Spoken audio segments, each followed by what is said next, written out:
because it's big and you can see it as plain as day, right? And it's not as much information as the other one.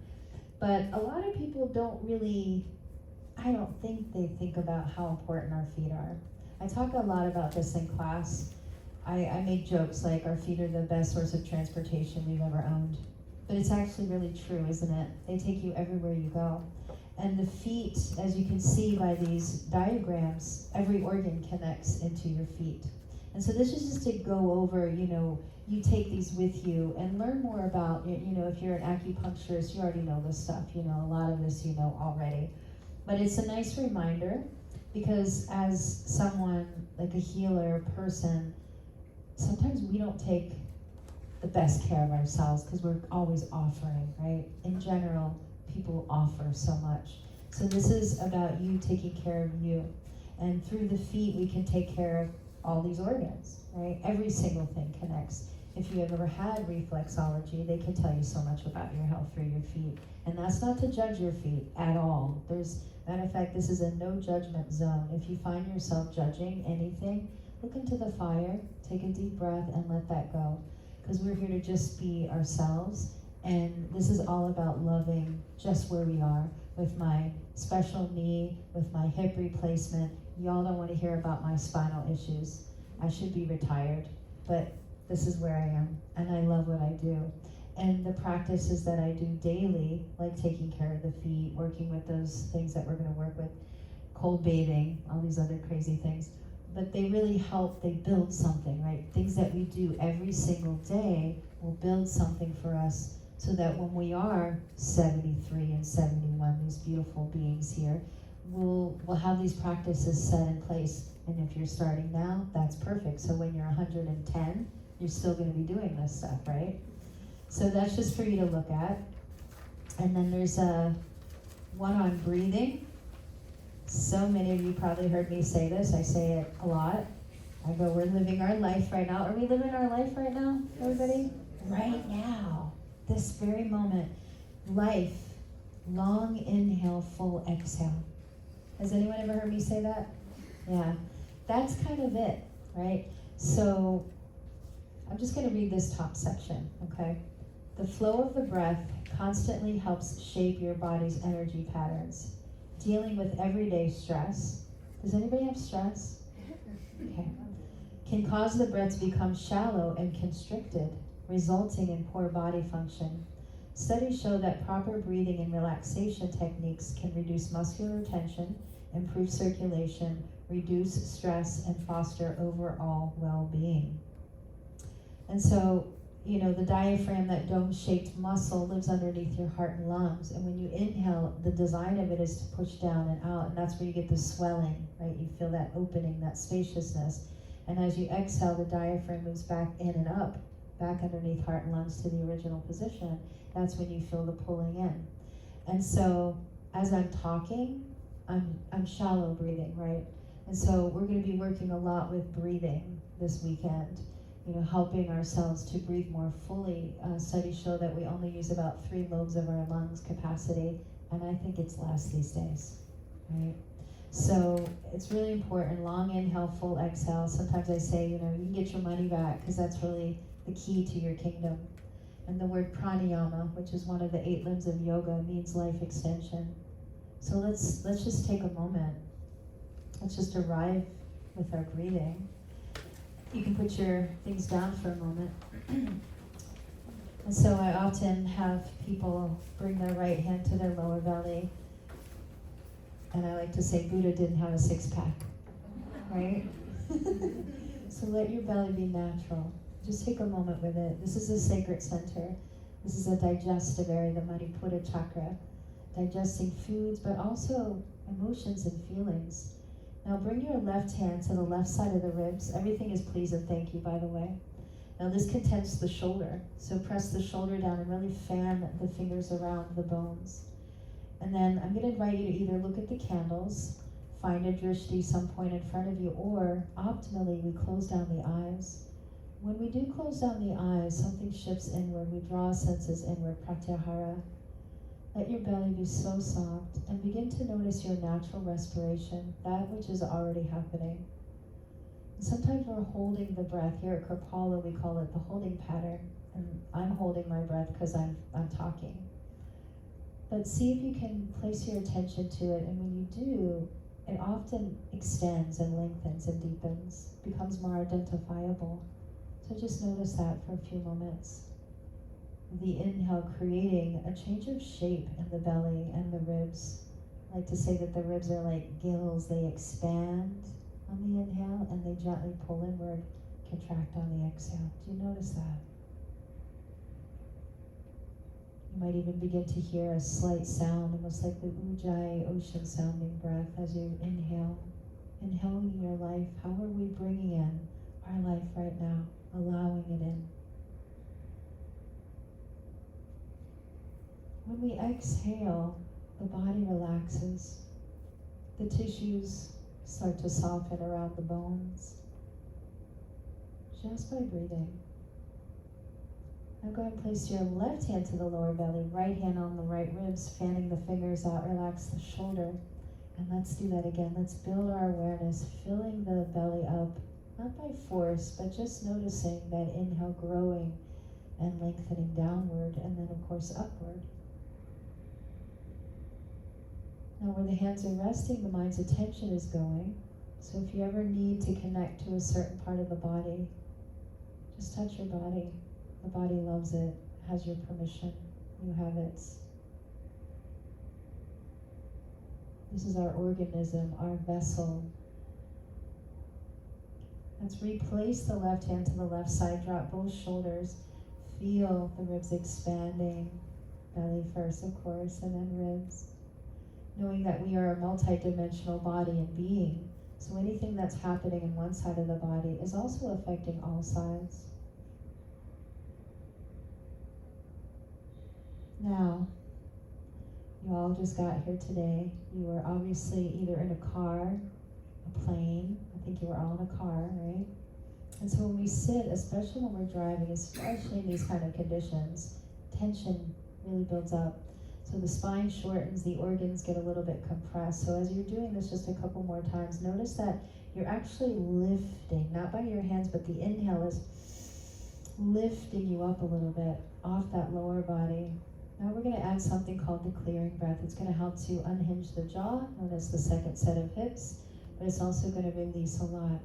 So we're going to inhale through our nostrils, open the mouth, and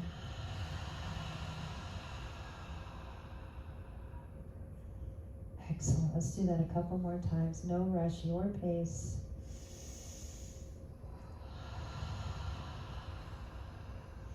Now, as you continue to do this, let your ribs start to make little circles, just little circles around the lower body.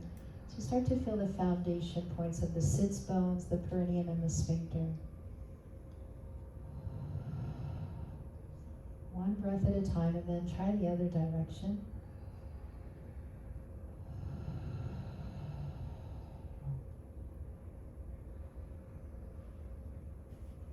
And then let your hands rest to the lap. Take a moment. I know that the hands might be tense. We're going to work with all of that. But just take a moment. We call them sacred pauses here at Kripalu. Pauses are just as important as movements and asanas, because when we pause, we can feel maybe if there's a reverberation or an echo, maybe vibrations, sensations, things like that, or indications that whatever you just did affected your inner sanctum, which is very different than the way we look on the outside, right? And so hopefully that brought you into a more centered place. So I'm going to invite you to look down towards the floor, open eyes, and just stretch your vision towards the fire. Take a moment with the fire, just watching the flickering. Of course, it's not a real fire, but it kind of looks like it. It does the trick.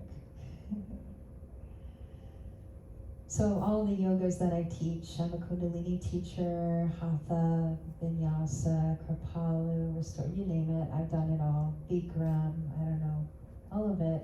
I think chair yoga is one of my favorite, and the reason why is because most of us are sitting in chairs more often than on a yoga mat.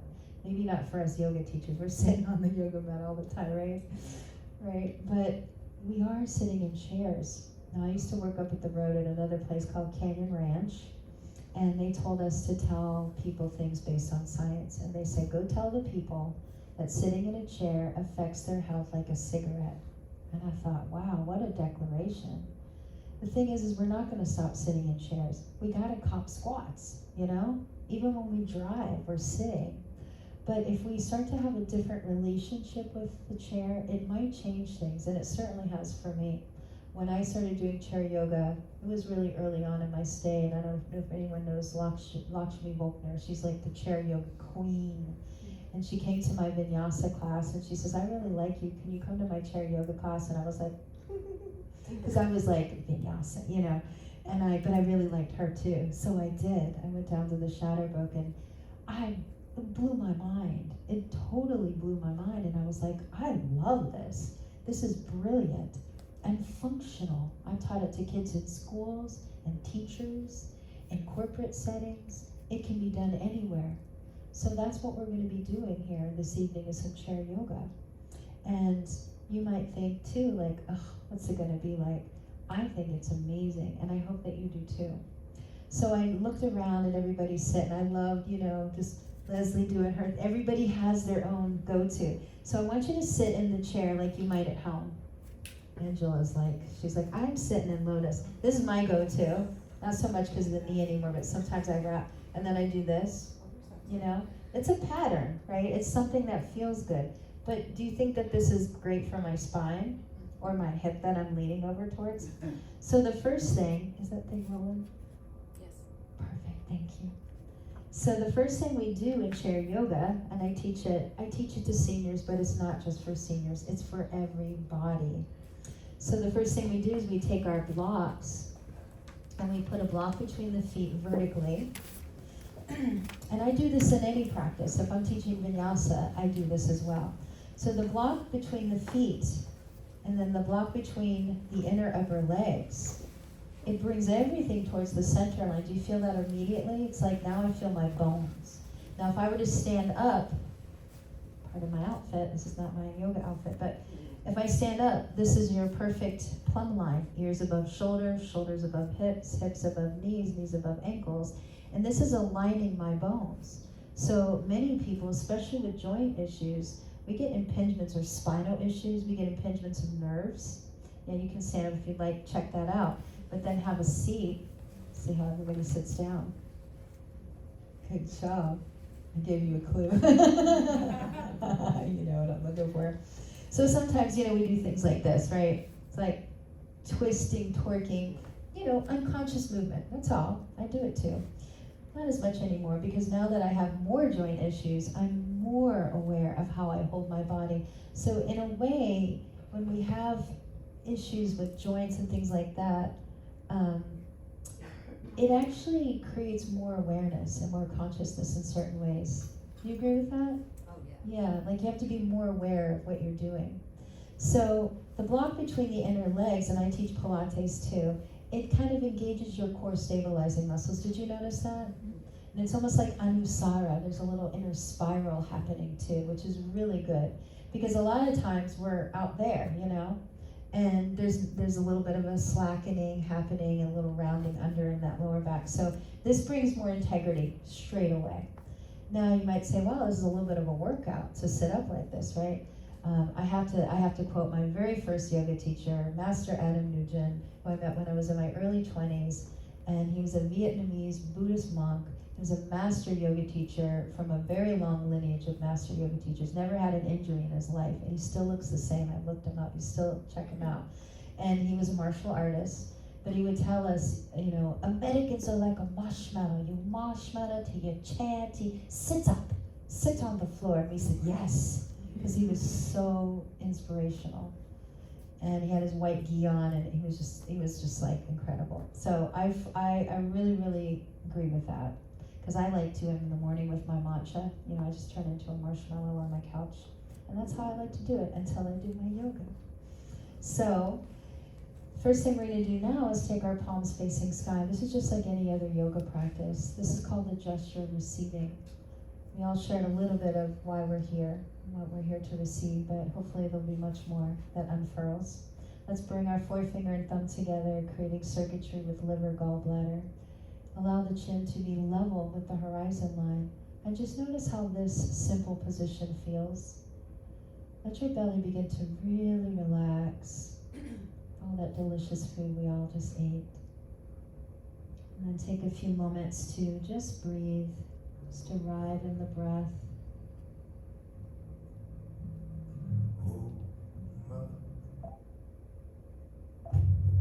Oh boy, not doing any of that. Keep breathing.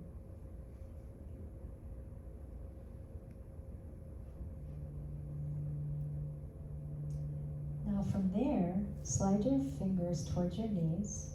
Press the palms of the hands down. These feet and hands are foundation points. So the feet pressing the floor, spread your toes out a little bit wider if you can. They are similar to fingers. And then the heels of the hands press down. We're going to start with a seated cat and cow.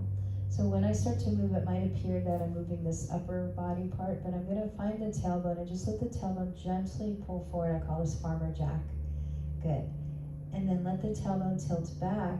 The belly's going to come forward, the ribs. You might even lift the chin a little bit. Seated cat and cow. So now we're going to add the breath. We inhale at the top, and then we exhale. And see how far back I'm rounding. It's almost like I'm trying to touch the back of the heart to the chair. Inhale, let your weight come into your feet. Pelvic bowl tilts forward, belly, ribs, chest. Inhale, and then exhale. Let the day go. Let everything go before now. All of that is already a shadow. Using your hands to press into the legs. Keep going. Repetition is our best teacher. All the things that we do very well, all of our practices, keep breathing.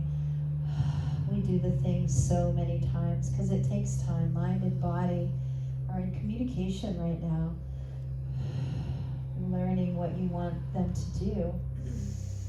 And we're all going to move differently. We're all different. Different bodies, different experiences, and it's perfect. Keep going. You can take this home to your kitchen, to your computer desk, to if you go somewhere else for work. You can keep breathing, even do this in your car. But your hands would be at 10 and 2, your eyes would be open, and you would be looking. But you can loosen your spine in your car like this. I have my son who started coming here when he was 9. He's now 31. And he says, Mom, I don't do any of that yoga stuff, but I do this in the car. I'll do this. I said, good job, Alex. I'll take it, anything. Notice when you so much release down the spine. And of course, keep going. We're mostly at a flexion of the spine, right? All day long, round. Even when we brush our teeth, everything is a flexion. So we want to enhance the extension of the spine, not by force, but by pressing the hands into the legs, the feet. And that's going to help you to lift your heart, lift your chin. Let's just do a few more. So this is a version of Kundalini Yoga, albeit much slower. But in Kundalini Yoga, we often have our eyes closed and we do things very long and we do things a little bit quicker, but I'm doing a gentle version of it. Now the next lift of the heart, the next extension, take the deepest sniff of breath you can. Press your hands into your thighs, your traction in your spine. Lift your gaze. You can have your eyes closed, but feel what's happening in your spine. Gentle press. And take another deep breath. And as you exhale, slide your fingers to your knees, round the spine, arms are straight, chop the chin and the shoulders. Just let it all go. Pause. Sink the chin to chest, shoulders to waist. Notice what you feel in your mid and upper back. It can be intense, so breathe into those sensations. If there's any time where you feel something electrical, alarming, or sharp, we want to slowly, gently come out of that kind of an edge. Just a gentle opening here, and then inhale. And as you exhale, slowly slide your hands toward your hip creases. Unfurl all 3 curvatures of our spine, which are our shock absorbers. Maybe the eyes stay closed, or maybe they look at the fire. Pause.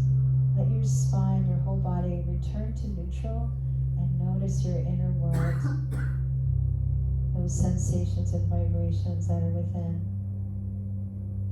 So cat and cow, extension and flexion are 2 of the 6 different directions our spine can move.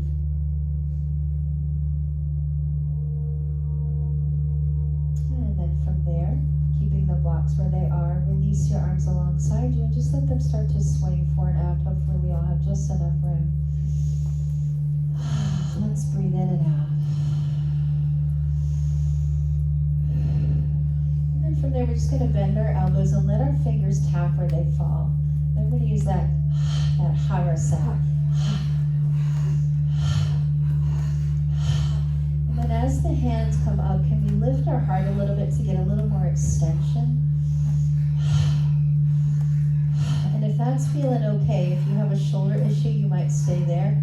Or otherwise, now the arms can reach up a little higher and give yourself some pats on the back for showing up for you. Good. Moving energy, and then let the arms very gently, I don't know how this is going to work out, but see if you can cross the chest and just let your arms open. Inhale, exhale.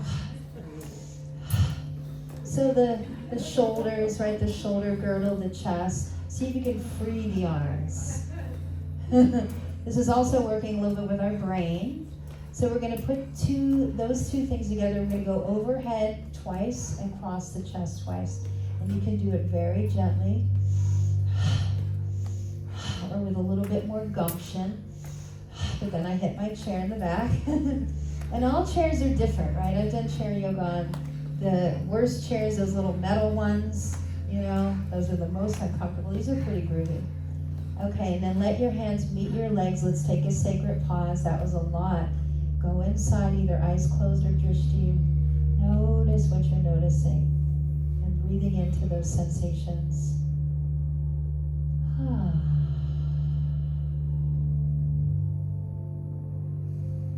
And then when you feel a little bit more integrated, let's place our hands on the femur bones for support. Drop your shoulders.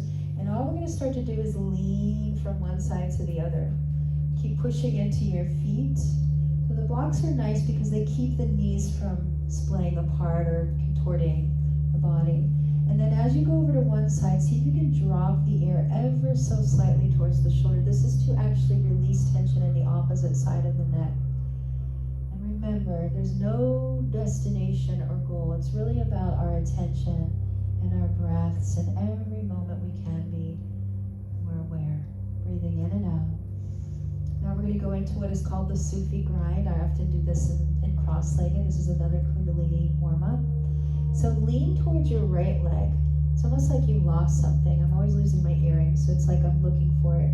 So leaning over that right leg, forward over both legs like you're still looking for it, over to the left, and then use your hands to press into the thigh bones, rounding into the middle thoracic cage behind the heart. Inhaling to the right, forward, left, and back. And of course, in any style of yoga, it always means the yoking of mind, body, and breath. So let's breathe in for maybe half of the circle, and out for the other half. The way you're moving is intimate. It is very personal. You don't have to move like anybody else. This is another one I think is great to take home with you or to your job. The next time we come to the right, we're going to add the neck, which can be a tender area. So gently let the ear drop towards the shoulder. And as you come forward, let the chin drop towards the sternum, towards the chest. Push off the legs, move the left ear to the shoulder, and then lift your head above the line of shoulder so that you're protecting your neck. And then keep that going a few more times. Breath in and out.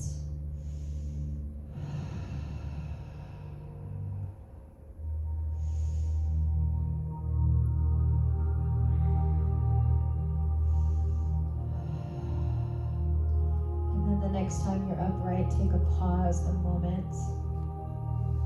And now we're opening up the brainstem, the occipital ridge where the skull meets the neck. So there could be potential for a little dizziness. We're also redirecting blood flow. So when you feel equalized, let's go ahead and Keep the head steady. We're going to go back into the full spine, leaning over to the left leg. We'll work our neck in a bit. Leaning over both legs, over to the right, and then press. The hardest part, I think, is getting into the middle of the back, right? So imagine you're inside of a big, giant wooden barrel, and all of your sides are scraping all of the sides of the barrel, including the back of your body. How's your breathing? We can always begin again, right? You could say we're meditating in motion. As we go to the left side, gently drop the ear towards the shoulder, and then let the head's weight roll forward, chin to the chest, right ear to the shoulder, and then just simply float your head above the line of shoulders back to the left, and do a few more, breathing in and out. Think of your breath just like water. Every exhale, rinsing tensions out of the body.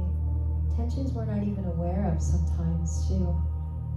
Also thoughts passing the screen of mind. When you feel complete, let's come back up to an upright position, honoring the three curvatures of our spine, relaxing around those curves, being the witness, the observer of what's within. And then from there, when you're feeling integrated, we're going to slide our forearms onto our thigh bones. I love this position. Do you feel how this position supports your back in some way? So if you've been sitting for a while, like we have, this is a good place to go. This is a good moderate Uttanasana or forward fold. Let the weight of your head drop gently towards your chest. And just pause for a couple deep breaths. There's no rush. Just inhaling and exhaling. If you want to, you can bring your forefinger and thumb back together, creating that circuitry. Again, liver, gallbladder, brain. Breathing in and out. It's not as easy to breathe here, of course, but see if you can invite breath. Now, if you've had a recent vision surgery, heart surgery, if your doctor has said don't invert, you might stay here or return here. I personally have very low blood pressure, but I do it anyway. So we're going to take our blocks. Try not to move your feet because they're so established. And take your yoga blocks to their highest level in front of you. And then this brings more extension to the spine. Begin to walk your blocks one arm's length in front of you. You might be off your mat, that's okay. And then sink the chin to the chest. Press into the yoga blocks and feel this beautiful extension from root to crown. Yeah, let's do a group side together. Let's take a slow breath in if you'd like. Open the mouth and just, yeah. And you'll notice that when you did that, the body dropped a little bit more. Let's take another deep breath in. Exhale, let it all go. And then if you'd like, push off your blocks and just shift the trunk a little bit between the inner upper arms. Just a little movement. This is going to access a little bit more down the spine.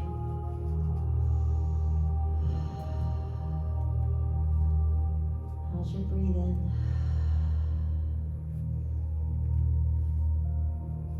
And then from here, we're going to slide the blocks right in front of our toes. If you need to, bring your sitting bones forward a little bit. Make sure you feel nice and secure. We're going to float our...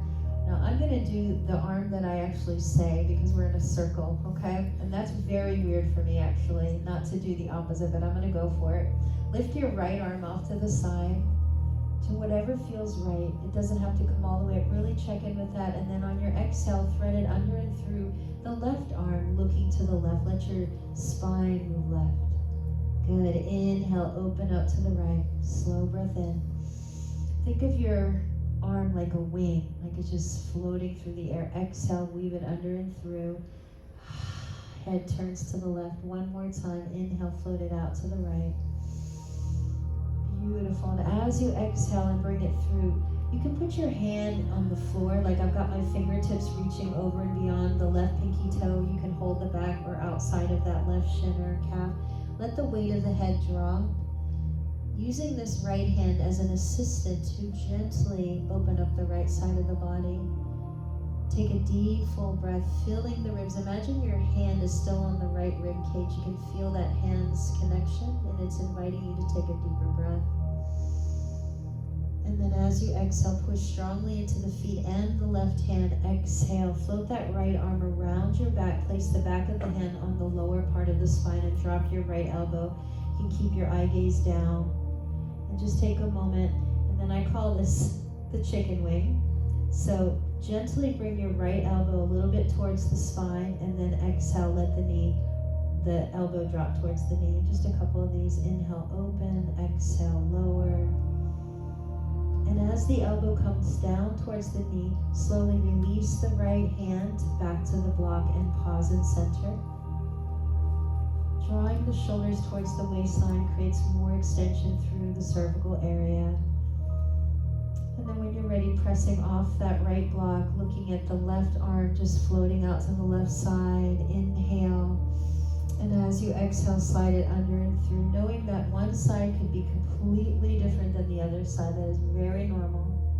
Inhale, floating arm out to the left, only to what it feels comfortable for you. Exhale, slide it under and through, gazing to the right. And one more time. Inhale, floating arm out to the left. Exhale, weave it under and through. And then you can again take your left fingers, press the floor, or if it feels better and more secure, you can wrap it around the outside of the right leg. Drop the head's weight so we're not straining our neck. And take a couple deep breaths. There's the left ribs. We're trying to expand that left side of our trunk. Breath in and out.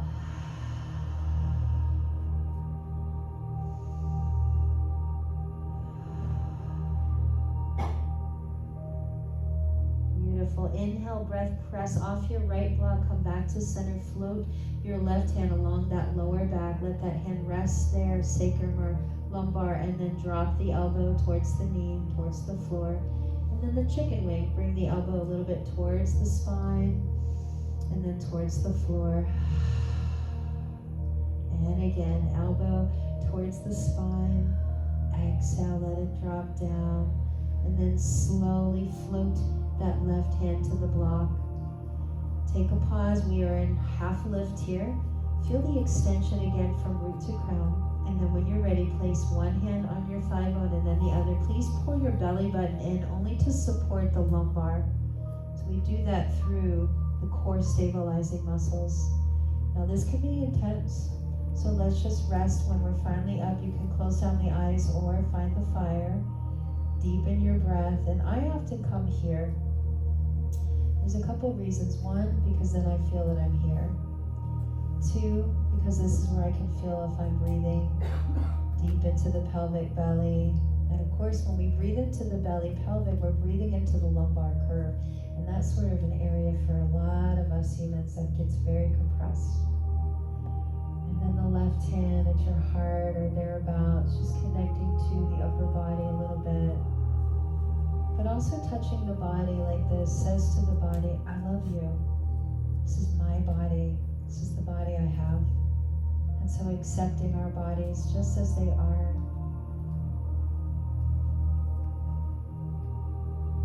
And then when you're ready, just resting your hands down upon the lap.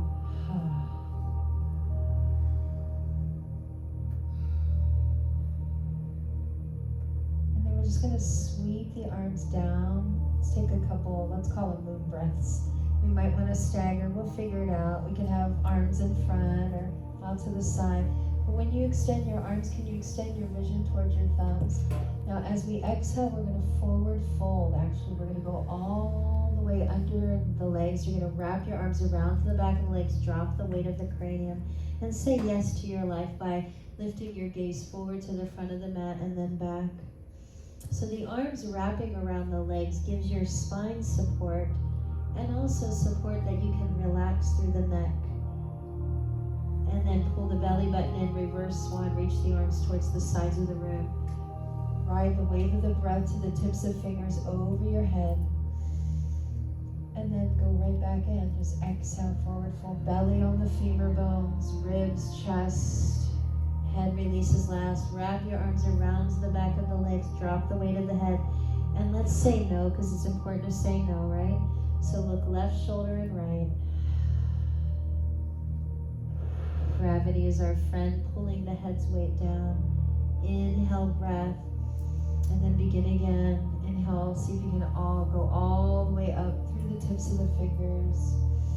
And then bring your hands home to your heart. Samastitihi, the pose of attention. Attention drawing towards the center of our being. Take a moment, a pause, a breath.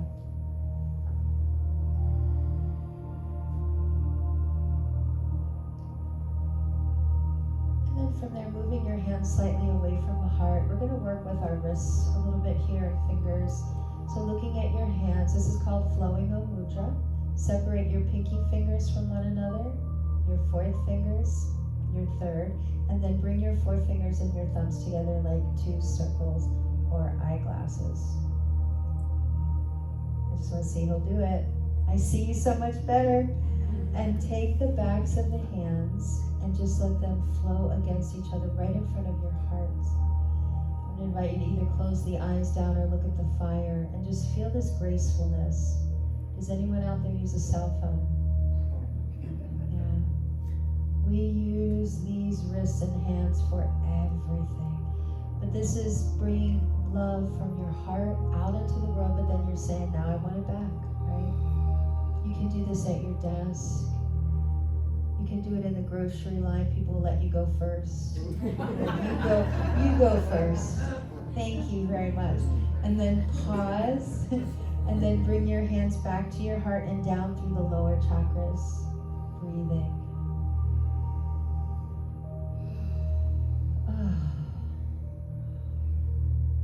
And then just unfurl and allow your hands to rest to your lap for a moment or two, deepening the breath. And then take a loose weave of your fingers.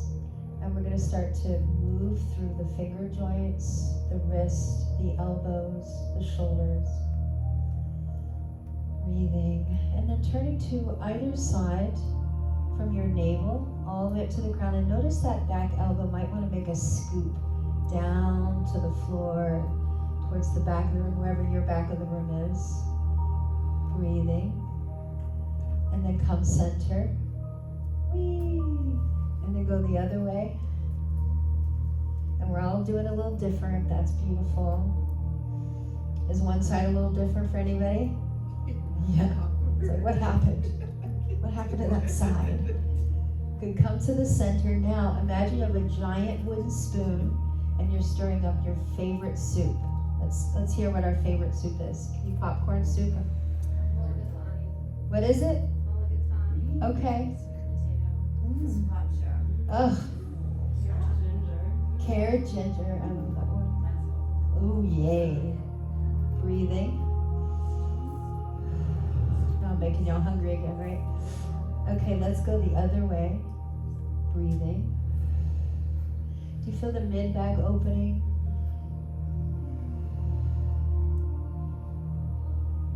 I'm just stirring a big pot of matcha. And then turn your palms towards the fire, up towards the night sky, and then bend your elbows, lay your hands on your cranium. Some of you know I love this one. This is called a positional release. I learned this from our beloved Lee Albert, who heads the positional therapy department. He taught me many things. And this is one of them. Do you feel how the shoulders now can relax finally? Sometimes you have to manually, it's like, okay, relax, yeah. But this helps you to relax the shoulders, but also it's opening up the spine. Do you feel that? You can feel your crown reaching towards the hands.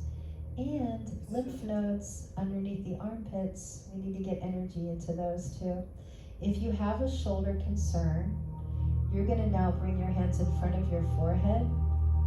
You can try that out. If things are feeling okay, you can start to do what we call the halo circle. So see, I'm making circles around the crown of the head, breathing in and out. Yoking that breath into as many circles as you can. That beautiful interconnected relationship, mind, body, breathing. And then go the other direction. Anyone ever use a kettlebell? I have no idea why we would ever do that. Put a big piece, and I used to have to teach it when I was at Kenya Ranch, and I was like, I don't like this. I don't understand this. But if you see a kettlebell person do this, they do it so well. They're very good at it. I can always tell a kettlebell person. I do not do that. Okay. Good, don't do it. And then they take that thing and they swing it underneath the lower back, and I'm like, no, that's not good. Now release your hands, move your fingers, every single finger matters. So the thumb connects brain, forefinger, liver, gallbladder, middle finger connects to the heart, ha ha ha. The ring finger connects to the hormones, and the pinky finger, the digestion. We love to eat it here at Kripalu, did you notice? We eat a big meal, we do something fun, and then we eat another big meal. Now let the hands roll around your wrists. Maybe you hear all my bone music. I got a lot of bone music. Now bring your hands about shoulders level, and then gently turn your shoulder girdle forward, pull the navel back, and then open the shoulders up towards the sky and turn your palms up. I know we're a little limited on space, I'm so sorry. Rounding forward, inhale. I love that you're all adjusting. A couple more, rotating from the shoulders, and then open. Yeah, y'all can skip seats, yeah. And now turn both palms up. This is a lot already, right? Look at one shoulder and just rotate that one shoulder forward 3 times and then back. So forward and back. Beautiful. And then the other one. How you doing over there? All right. Good. Breathing. That's the hardest part, right? And then alternate, almost like a shimmy. Ooh, it's like wringing out the shoulder all the way down. And then open and close your hands with a little vigor, really fast. This is a little bit of a Kundalini Kriya called the give me what I want. And give me health and energy. Give me healing of my body. Give me love and peace and kindness and compassion for myself first, and then for others. Give me more vacations, give me. And then reach up towards the sky. We're gonna rest. We're gonna bring our hands passing through the heart, because the heart was listening to your want me's. So let's bring all that right into our heart. Relax your shoulders for a moment.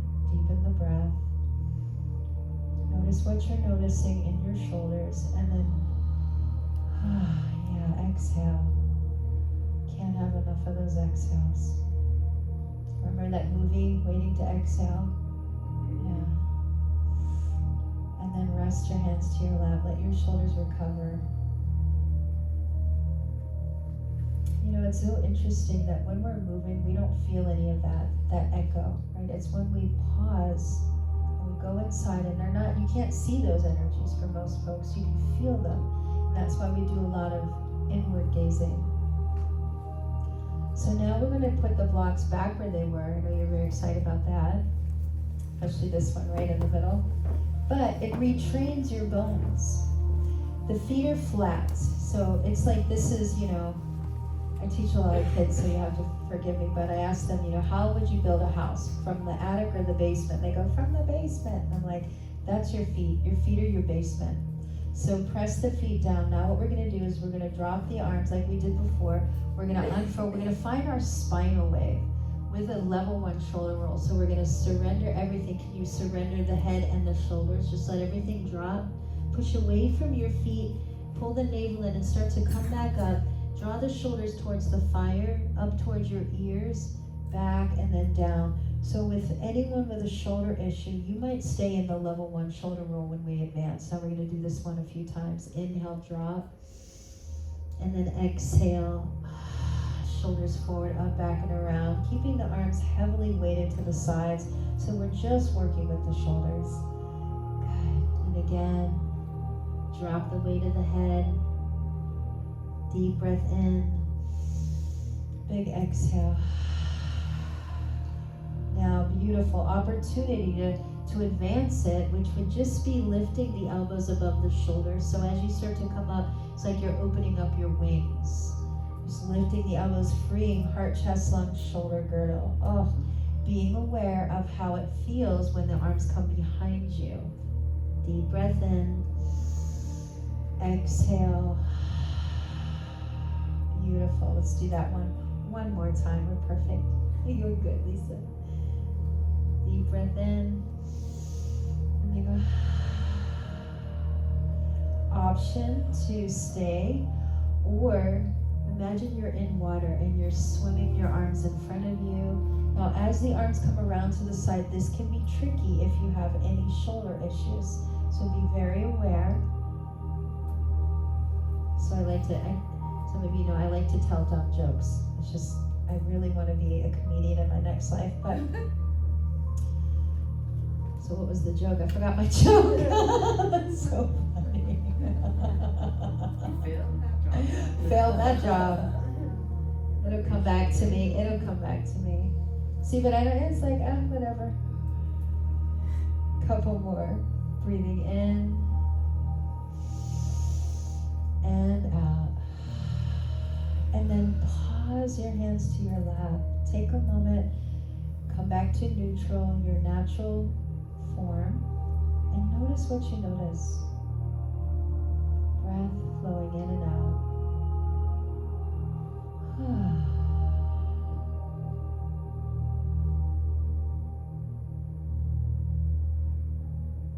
Now we're going to grab our yoga strap.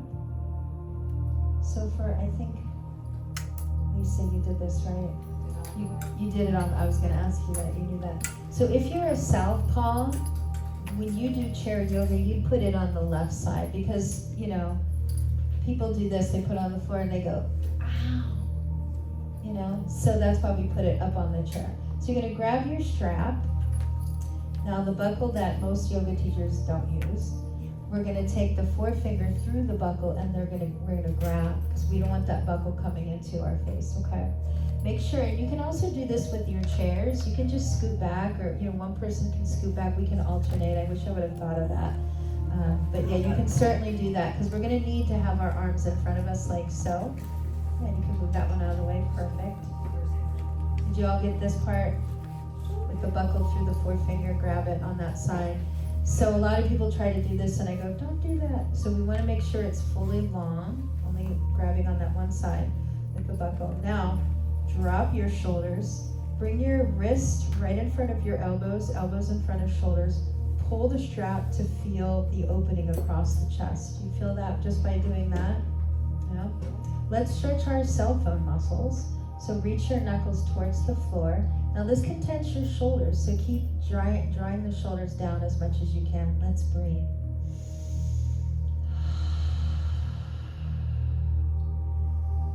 Beautiful.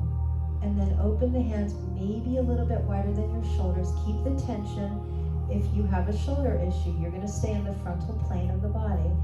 Otherwise, we're going to all do this. We're going to extend our vision up towards the strap. And then exhale, pull the navel in, round the spine, pull the strap to your lap. Tap the lap. And then inhale, sweep it up. So this is going to help a little bit more with the flexion and extension of the spine. Eventually, we're going to venture behind the body, but not quite yet. Now, pulling the tension like you're doing is helping so much to keep the shoulders open. And safe. Use your breath. Pull the navel in. Beautiful. Now, if it's feeling okay where you are, maybe you'll slide your hand a little wider, and then we'll go behind the crown of the head. Ooh. So if the elbows bend, that means you have to just stretch that arm out until it's completely straight. Now pull the strap apart, round and curl. Same thing.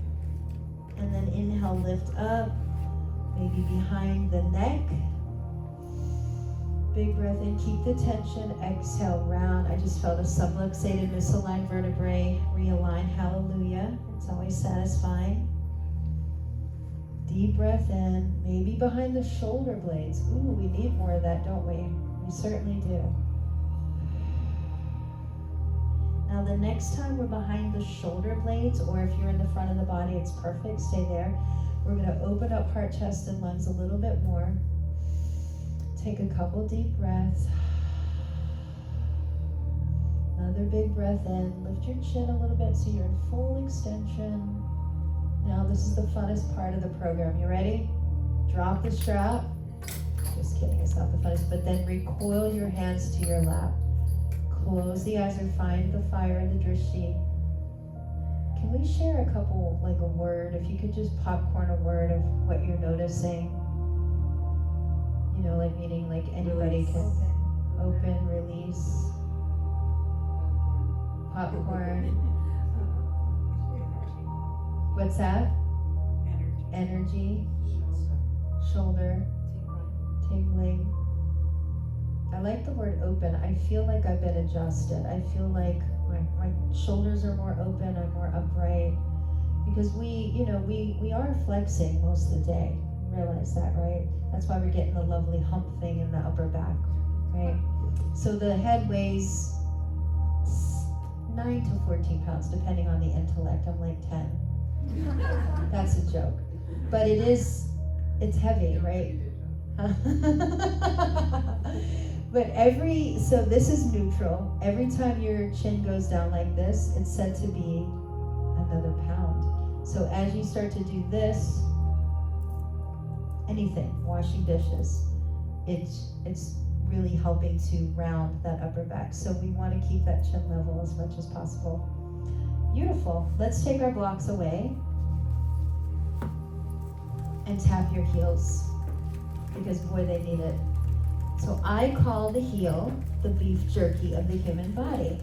There's not a lot of circulation in the heel. But if you look at your diagram, right, you got your small intestine. The buttocks is on the edge of the heel, right? And then you got your small intestine, your bladder, your colon. So a lot of digestion right there. So refresh. And then go into the arch a little bit. And pistoning the legs up and down is like a little exercise, but I stole this from Flashdance, the movie. You've ever seen it? I'm from Pittsburgh, and my older sister took me downtown, as we say in Pittsburgh. We're going downtown to see Flashdance, and I was a little wee one, and I said, I want to be a dancer.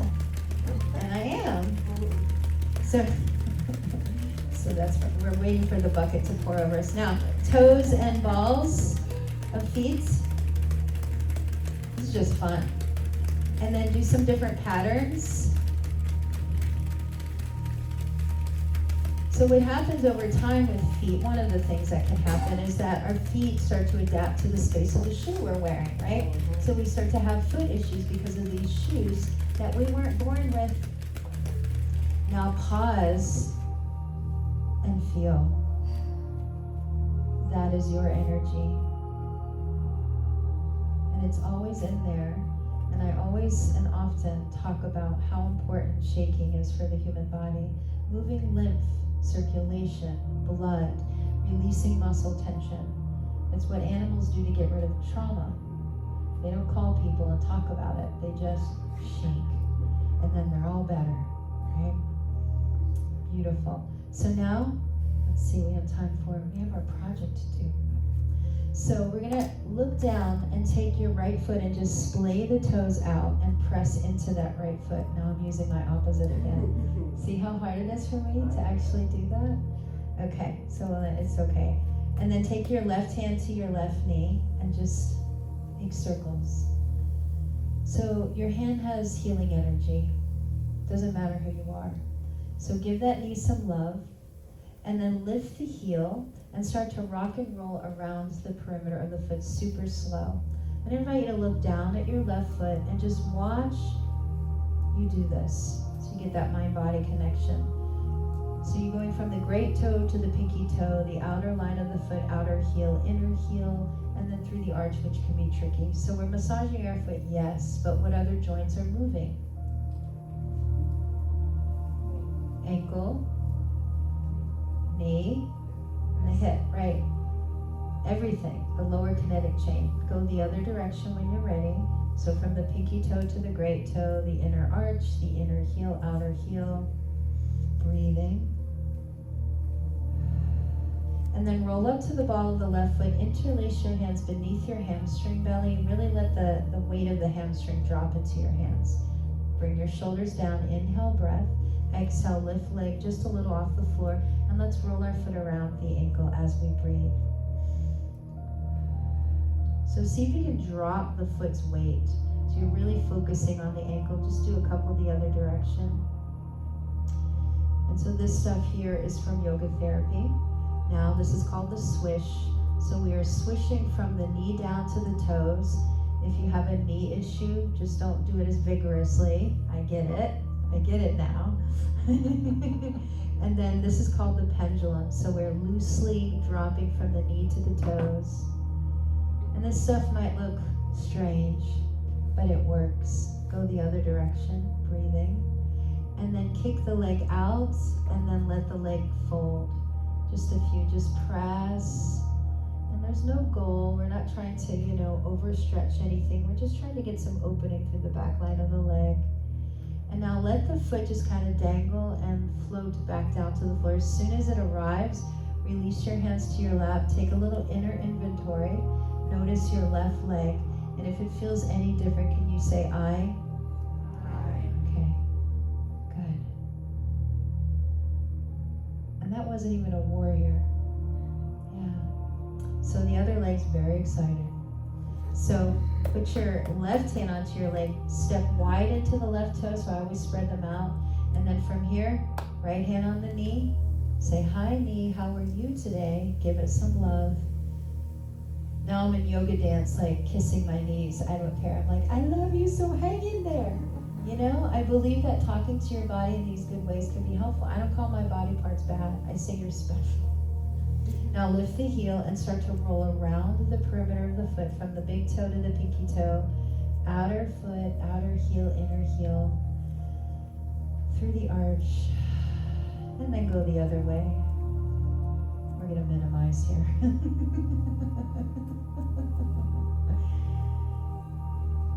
Chair yoga is endless, endless, endless. We haven't even touched the surface, to be honest.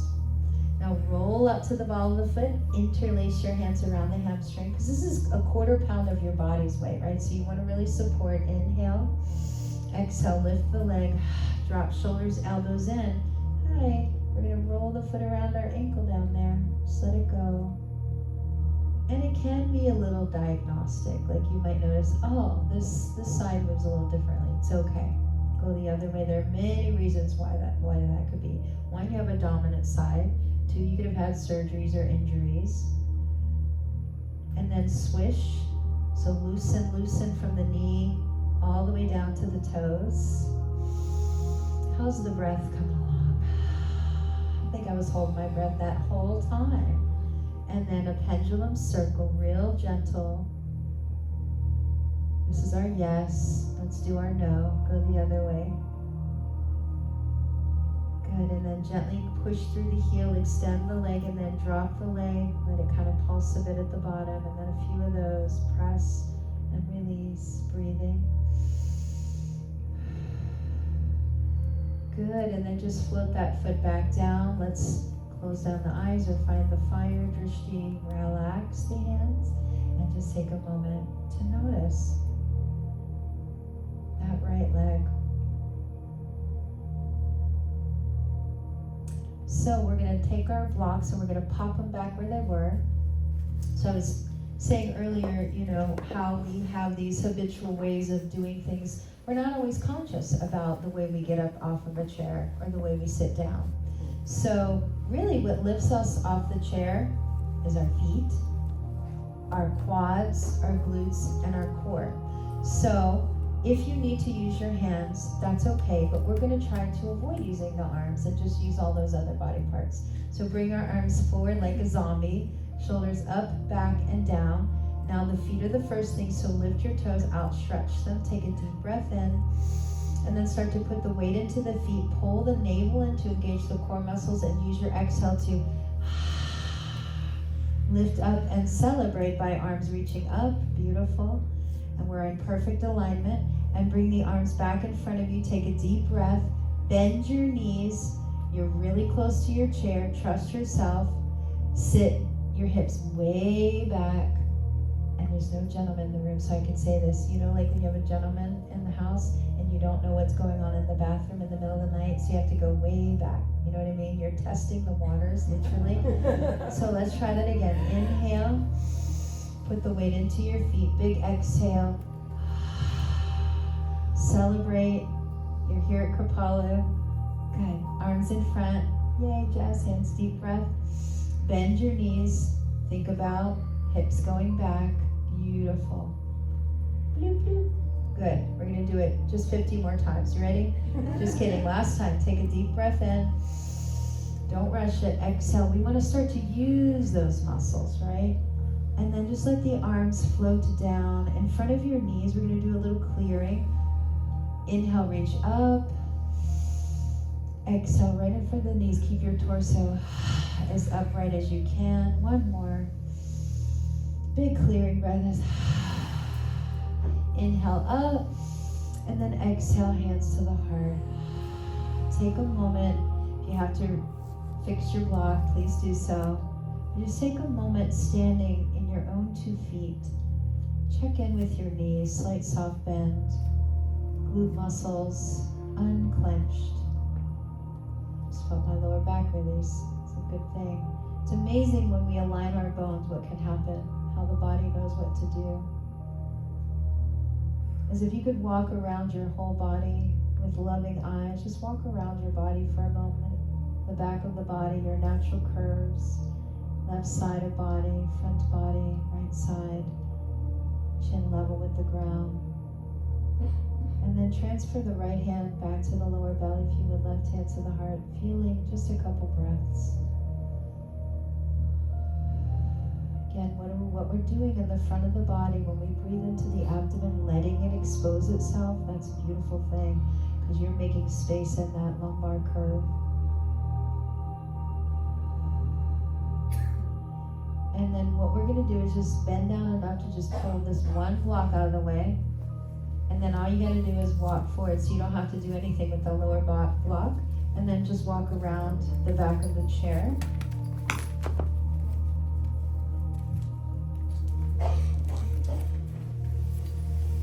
And then we're going to take our chair, oopsies, and we're going to just move it to the front of our mat. So just lift it up and put it into the front of the mat so that those front legs are there. And then you can just literally kick that other block out of your way. So now, make sure there's no props or anything underneath your chair. You just want your chair and you and your mat. And even the strap could be a safety hazard, so make sure that's not in your way. So, first of all, just walk up to the chair. You can just let your arms rest like this. You can even bring your forefinger and thumb, because again, we're still doing yoga, just using a prop, that's it. So with your front body connecting to the chair, there's like an interdependence that's happening, right? We don't want to be codependent. There's books and meetings about that. We just want to have enough support. So you feel that there, some part of you is touching the chair. Now place your hands on the upper portion of the chair. We're going to step our feet back into what is called L stretch, my personal favorite chair yoga stretch. So walk your feet beneath your hips, bend your knees, arms are extended. If you need to pull the shoulders down, if you need more bend in the elbow, do so. And now let's go ahead and work on that lower kinetic chain again, just by simply bending the knees and extending. Never locking the knees, just a gentle extension behind the valley of the kneecap. Just do that a few more times. Inhale and exhale. Inhale, bending. Now you can do this at home, on a couch, back of a chair, kitchen counter. I do it at the bank, I don't care. I'll do it anywhere. I've seen Stranger. Your head, thank you for asking, is just dropping. If you can, just let it drop. Beautiful. I feel like I should come in the middle. I bet the video's there, I can't do that. Okay. All right, now round your spine, tuck your chin towards your chest, and eventually your head will be looking forward, but we're gonna lift our heels off the floor. If you need to step in a little bit, do so, and just rock through the feet. From the heels, through the arches, the balls, and the toes. During holiday season, I told everybody, you're over at family and friends, you're sitting there for a long period. Just get off the couch, get off the chair and just do this. And then you can eat more cookies, you feel better. Now from here, we're gonna step forward. Take your right foot beneath your chair, bend your right knee until some part of that knee or leg, where we're all different heights, is touching. Step your left leg back, maybe a foot. Bend your left knee and drop the left knee beneath the hip. So the right leg is bent, like this. I'll turn to the side. Okay, you see that? So some part is touching. We're dropping that left knee underneath the hip. And this is good for our bone density, just hanging out in the bones. So shift your shoulders back a little bit. Good.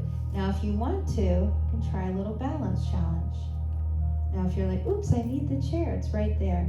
Now I'm going to double dog dare you to close your eyes and let your other senses become more to the forefront. The way you're hearing, sensing, breathing, feeling. Maybe not taste anything, but who knows? But just feel the weight sinking into your body.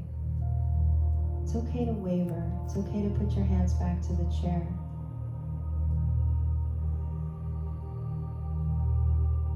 And then from there, lengthen your arms forward. I'm used to a chair with not so much back to it, like I can actually put my hands. Actually, let's try to do that.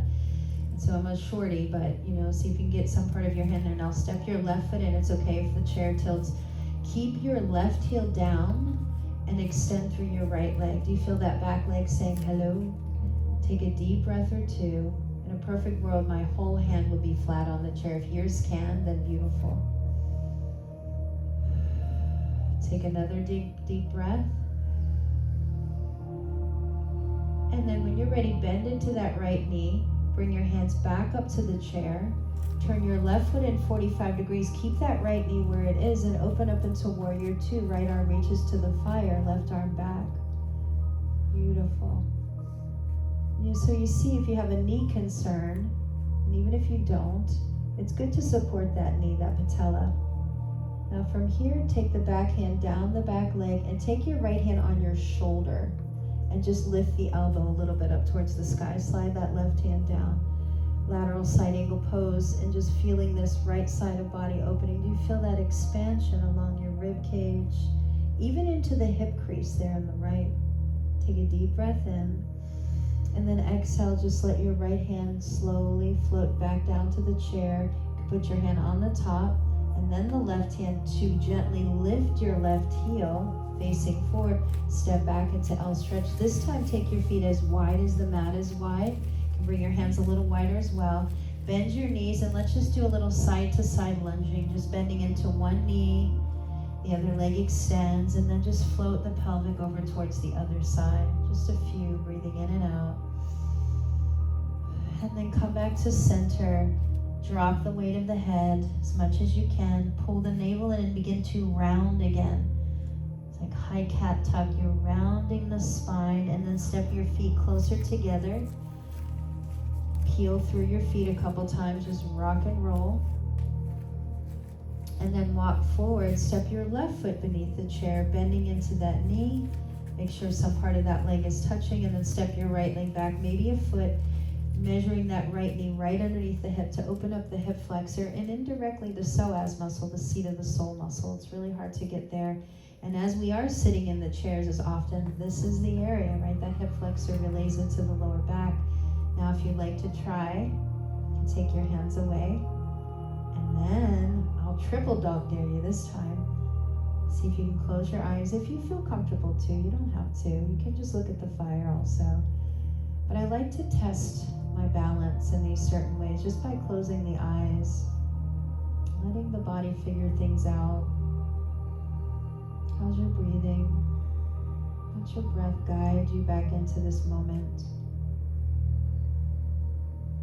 Relax your facial features in your jaw. You can even move the jaw around a little bit.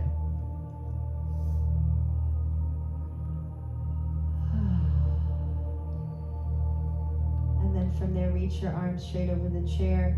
If you can, bring your fingers to the chair. Step your right foot in enough that you can put your right heel down. So however narrow that has to be is fine. Drop the gaze down so that your neck is in neutral. Take a few deep breaths. So we're never in any place for very long in these poses. So we want to, as Baba Ram Dass would say, be here now. And I like to layer that with breathe here now.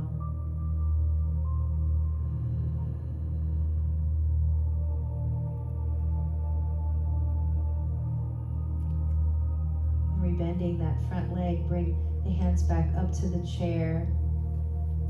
And then turn your right foot in 45 degrees and just open the arms to warrior two. Left hand is towards the fire, right arm is out. Feel your energy just being here in this now moment.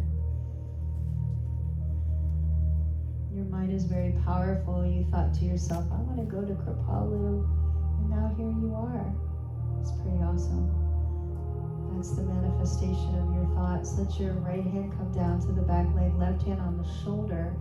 Gently lift the elbow up towards the sky, and then feel what's going on down the left side of the body. So we often do these poses without the chair. It's nice to feel that knee being supported by the chair, because everything is kind of accumulative. Pressure on the knee a lot could create some issues later in life. So we want to try to support the knee as much as we can, and even if we have a knee replacement or we need one as well. One more big breath. And then exhale, just release that top hand to the chair, and then the other hand lifting that back heel. This time we're just going to step the left foot back to step the right foot forward. Now we're going to lift our chair. This is where I lose people, but don't walk anywhere, just make a circle, just a 360 degrees. Your chair is going to stay at the front of the mat. It's not going to the back. It's going to stay where it is. Just going to turn it completely around until the seat of the chair is facing where you were standing, and then you'll face me. And so you step exactly where you were, and you'll be facing me. And we're going to need as much runway of mat behind us, so put it as far to the front as you can. Even further. Oopsies. Okay. So we're going to put our hands down on the seat of the chair. Now, just like in a yoga practice, sometimes we put a lot of pressure into the heel of the hand. So to remedy that, just spread your hands out really wide like fans. Press into your fingertips. Now we're going to be stepping back to what looks like L stretch, but what is also going to be more like downward facing, which is my favorite. Are you ready? So just walk your feet back right where they were, underneath your hips. Bend your knees a little bit. Send that tailbone streaming up towards the sky. Drop the cranium towards the earth. And then you can use your hands to kind of pull the chair towards you a little bit to retract the shoulder girdle towards the waist. You feel all this incredible space. And it's, it's different than putting the hands on the mat, which is lovely. But this is also really good because sometimes we can get more extension through the spine, less pressure on our wrists. Now we're going to do an upward facing dog. Pull the navel in, tuck the chin towards the sternum, and begin to roll like a wave is washing through your spine, just like upward facing. The heels are going to pop off the mat.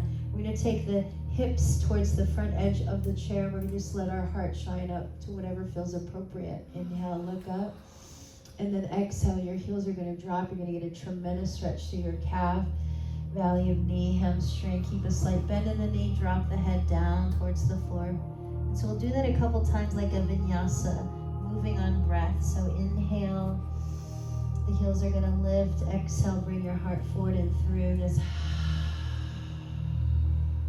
beautiful. Inhale, breath. Exhale, back. Let's do that twice more. Inhale, rounding forward.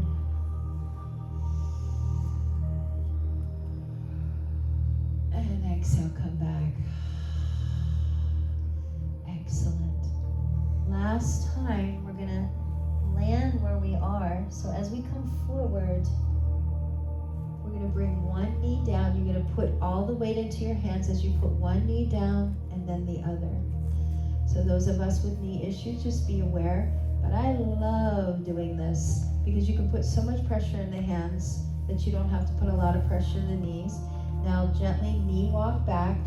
You're going to drop the hips towards the heels. You do not have to come all the way down like a regular child's pose. This is balasana in a chair yoga form. So the head's weight again drops below the arms. Feel the opening along the side of the body again.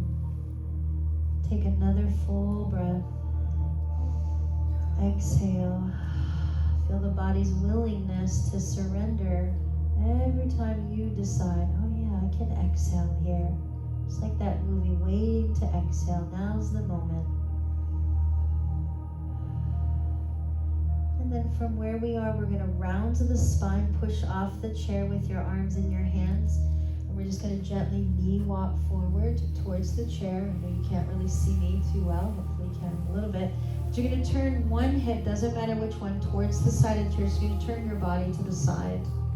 And then you're gonna sit on that one hip. Take this one underneath you. And then you're gonna take that free hand and pull the legs out. They're gonna extend out to the side. You're gonna be on your seat, on your Bens and Jerry's. And now when you're there with the legs out fully, just take your hands and slide them down the legs. Now your hands are on your legs, okay? Your legs are straight forward. So literally pushing into the legs.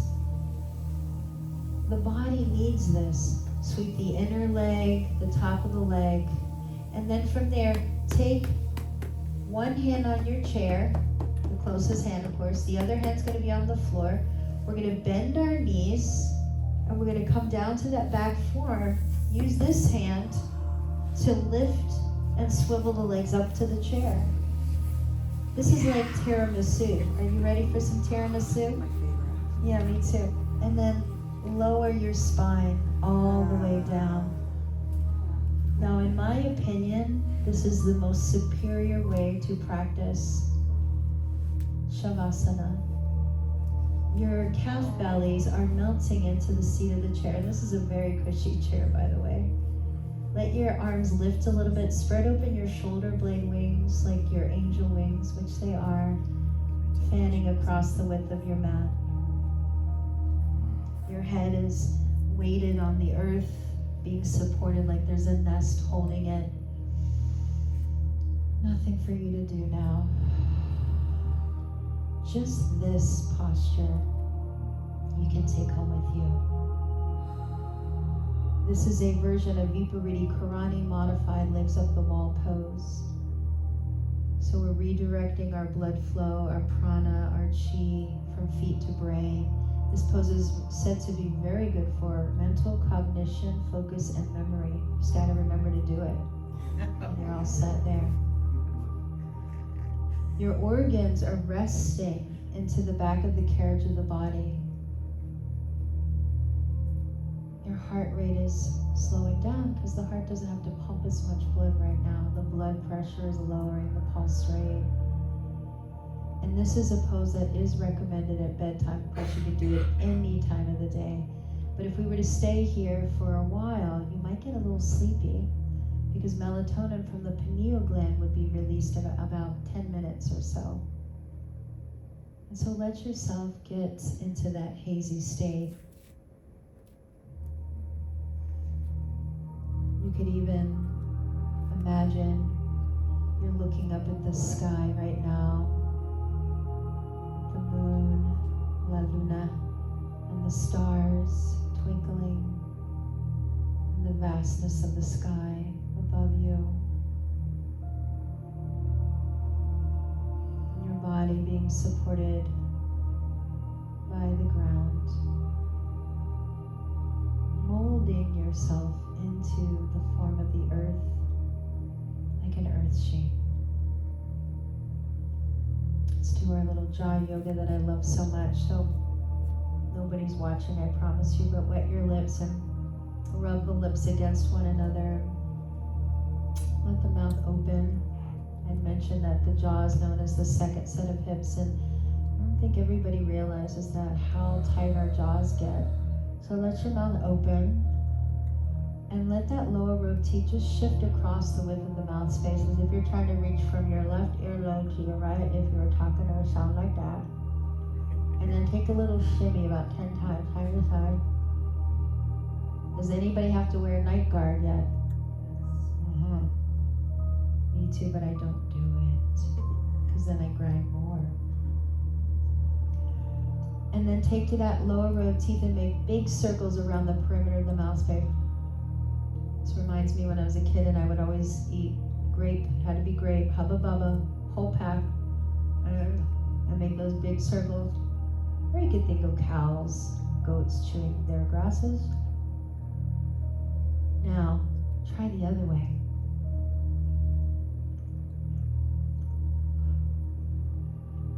And then maybe lick the lips and just let the mouth hang open. And if you would bring your awareness inside of your mouth for a moment, it's like a beautiful, warm, moist cave in there. It's a beautiful place. It's where we bring in our nutrients, our delicious foods, and our beverages and air. It's where we express ourselves through sound, words, and language. Notice the upper palate of the mouth.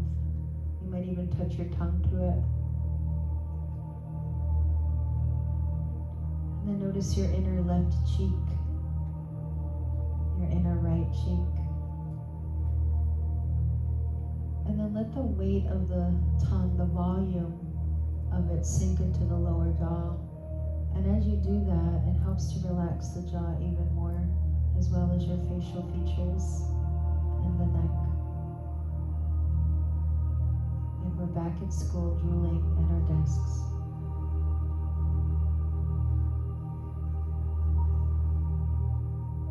Notice your natural breathing, that your body is taking care of itself right here in this now moment.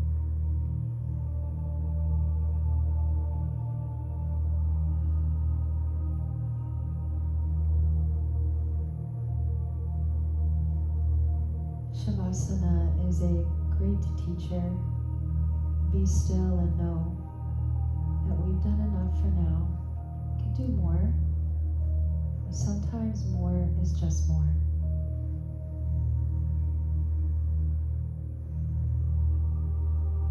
Shavasana also teaches us how to relish life as the sacred transition comes for all. And so when we recognize that truth, we practice letting go and being more present as much as we can. When you wake up in the morning, it's a new day. It's a rebirth, as the Buddhists say. Chance to live again.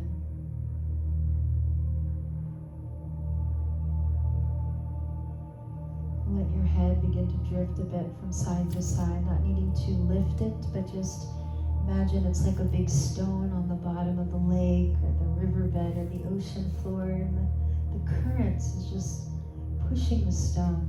Very little effort from the stone itself. And then lift your feet a little bit and just roll out the ankles. Notice how much access you can have to the ankles right here. And then the other way. You can lift your hands and do a couple of rotations for the wrists. Wiggle the fingers. And then press your hands to the floor. Keep your legs on the chair and just kind of inchworm yourself away until the legs extend. So just keep inchworming until your legs are straight. And then we're going to do Setu Bandhasana, but in a rolling fashion, and then we'll sustain it for a few moments. So press your palms to the floor, energize your feet, bring your toes towards your shins. This is called a dorsiflex. Take a deep breath in, and then peel the tailbone, sacrum, lower back off the floor, but then come right back down, super slow, like you're going to walk up and down a long flight of stairs a few times slowly. And then again, inhale, peel the tailbone, sacrum, lower back curve, maybe a little bit of the middle back. Inhale. And then exhale down, articulating your spine. Good. Couple more. Inhale, tilt the pelvic up, peel every single bone. Super slow. Come up a little higher if you'd like. And then come all the way down, slowly exhale.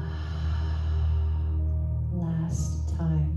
Inhale, peel away, exhale, come all the way up, and then hold your bridge and feel this incredible opening, front and back body. If you like, if your shoulders agree with you, you can reach your arms behind you, fingernails touching the floor, and feel the whole front body opening. And then roll the feet around the ankles a couple times, and then the other way, breathing. Bring your arms 90 degrees straight up and down towards the sky. Open your shoulders and begin to lay that upper back, shoulder line down. You can take a tiny bend of the knees. Tuck the tailbone towards the sky and see if you can receive all the bones back to the floor. And then Rest your hands to your belly for a moment. Let your spine integrate. That was a big bridge. Take a deep breath. And exhale. Beautiful. And then bend your knees. You can put your hands on the floor. Put the arches of your feet to the side of the seat of chair, as wide as the chair. And you're using the chair just a little bit to windshield washer your knees from side to side, getting a little twist. You can take your eye gaze to the opposite side your knees are going if you'd like.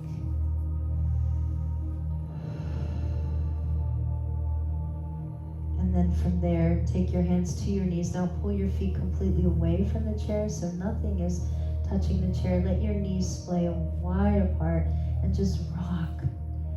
This is one of the things that I always recommend people do every day, a couple times a day. Come off of the chair, off of a car ride. Just find a floor and gently do this massage. The floor can be a wonderful and affordable, convenient massage and chiropractor, all rolled into one. This is not to say you don't need those appointments and those healers as well, but this is called maintenance. And then just draw circles around the edge of the sacrum. Couple in one direction, and then go the other way, breathing. And then take your hands to your hamstring bellies and just kick the feet out towards the sides of the room, and then fold at the knees.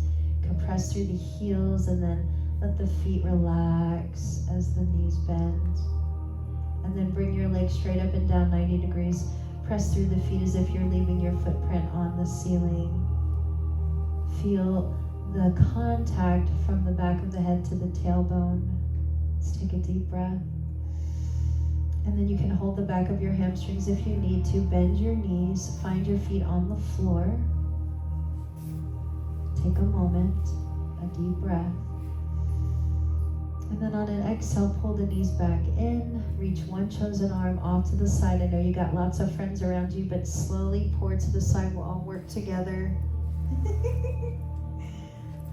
Let that top hand meet the floor. Let your head rest on the inner bicep like it's a pillow.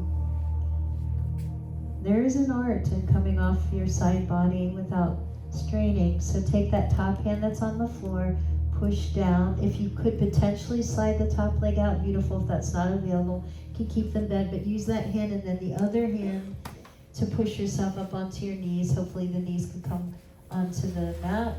And then we have to take the long way home. It kind of turns us around until we're facing the chair. So just turning around. And when you get back to the chair, put your forearms on the chair. This feels good anyway, just leaning against it, right? And then take your favorite foot, put it on the floor with its favorite hand, and then put your other hand on the chair. This is so we don't put a lot of pressure on that other knee. Do a little strengthening push up to lift and put that foot down. And then walk your legs up to the chair so that you feel some part of it. Then your hands on the upper portion, one at a time, to help you to lift. And then from here, reach one arm up to the sky and then the other. Take a deep breath. And then exhale, lower the arms. Let's do just 2 shoulder rolls. And then bring your right hand to your belly, left hand to your heart. Looking at the fire or even closing the eyes. Some part of you is still touching the chair for support. This is for our body, mind, and spirit.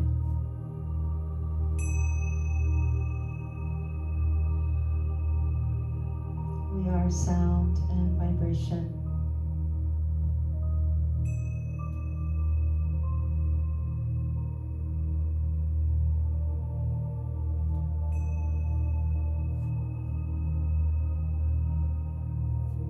Bringing your hands into Anjali Mudra at your heart.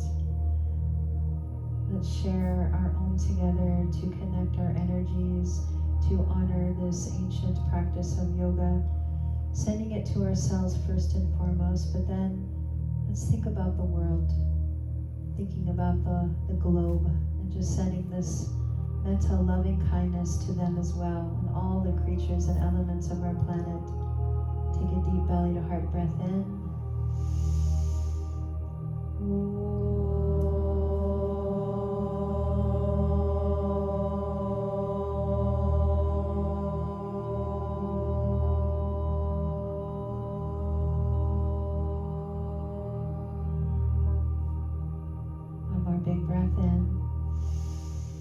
as you exhale through the open mouth, bow to the wisdom in your own heart. This beautiful heart that's still beating for you today and that brought you here in this very moment. Hari Om Shanti Shanti Shanti. Peace, peace, peace. May we allow peace within our own hearts in this moment. And then take this peace with us through the halls of Kripalu, into our nighttime, into our sleep cycle. From the doorway in to the doorway out, Ahom Atakwiyasa, and all my relations. Namaste to each of you. Jai Bhagwan and Sat Nam. Thank you. Namaste, everybody. Namaste. Oh. Well, as I knew I would go over, because that's my edge, everybody, I want to be honest. I'm always early, but I always run a little late. So, I wish it was 9:30, because we have these bags, but we start at what time in the morning, 9:30? Yeah. I think it's 9. Is it 9? Okay. Okay, So, tell me what times. I know, right? I know. Just be here at 9. Okay. Be here at 9, and then Be here, be square. be here, be square, because I'm going to give you the gift bags, okay? So, okay, but I need to find inventory. I need everybody to come up to me, though, and tell me if you have a foam roller and the physio ball. I do have Yes. some extras. So, yeah, just come up to me individually. I have all You have, do you have a soft foam roller, or is it hard? of them. Oh, okay. It was the one that was in the letter that was recommended. Well, then it should be soft. Then it was. Okay, good. Then I that's just don't have awesome. a really good memory. That's okay. That's It's okay. foam. It's Okay. foam. It's round. Okay. Actually, Lisa's gonna do it. Come on over to Lisa. So yeah, and then if you didn't check in when you got here, we'll take you to.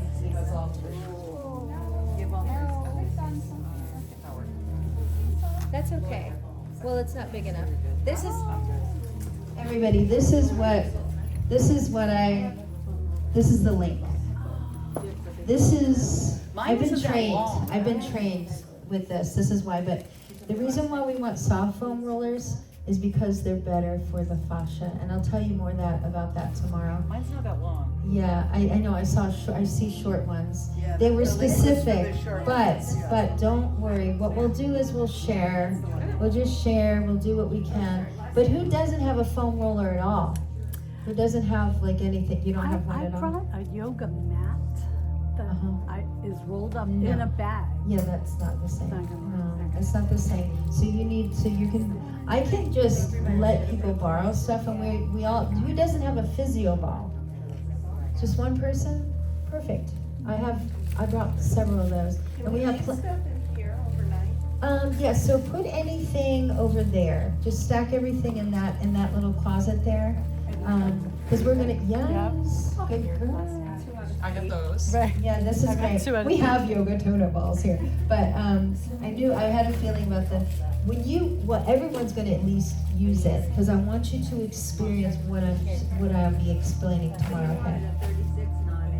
Yeah, I mean that one and that one's still too hard, I think.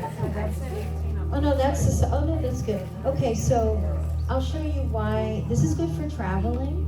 So it's really good. But I'll show you, we'll all work together and we'll use the ones that we have, okay? And we'll work with that, because you're gonna love it. You're gonna want one in your life, No, I okay? have a foam roller. Well, I put this specific link. Did Yeah. it? Yeah. This is the one. Son of a biscuit eater. I can't believe that. We couldn't travel with those long ones anyway. I couldn't. Well, in the car, I mean, I don't you have a were car. in a plane? But A bus is different. That's okay. So this one's nice though, and this one's the exact one, but it's My short. husband is quite adopted. Really? Well, that happens. So no Well, worries. he's been doing PT with it, like laying on the floor and using it to Yes. lift his leg. All these kinds of things we can do with that. But we'll share, we'll figure it out. We got physio balls. When one person is using the physio ball, somebody else can use the foam roller. And then we'll do the feet. And there's plenty of other things we can do. Okay? You can put your ball in here, hon. Okay? Where should I put it? I have it. Oh, yay, good. That's pretty. Yeah, I'll blow that up. Yeah. Do you have a thing? I have one if you don't have one. Oh, you have one of the, no, I meant but the thing that goes in there. Okay. But if you don't, I have one. Yeah, make sure you check in with Lisa. Tell her what you have. Thank you. Nighty night. I keep thinking you're talking to me. I'm gonna wait till the end because this thing is so loud. This is a beautiful one. Is this 65? Yeah. Yes. I have another one that's 55. I have, well, that one I said 55 or 65. Yeah. We're tiny, so 55 is good for things like this.